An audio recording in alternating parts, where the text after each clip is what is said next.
Ingredients: jasmine rice, fresh shrimp, chicken broth, butter, garlic, onion, salt, pepper, and paprika.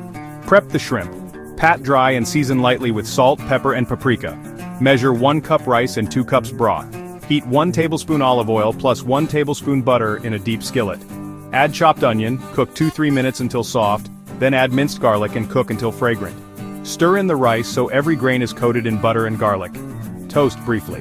Pour in the broth, bring to a boil, then cover and reduce to low. Let simmer for about 15 minutes. When the rice is nearly done, stir in the shrimp and cover again. Cook another 5 to 7 minutes until shrimp turn pink and rice is fluffy. Stir in the remaining 2 tablespoons of butter, plus lemon juice and zest. Adjust salt and pepper, then sprinkle chopped parsley or cilantro to finish. Fluff and serve. Enjoy. Tip: add peas or spinach for color, or swap paprika for Cajun for heat.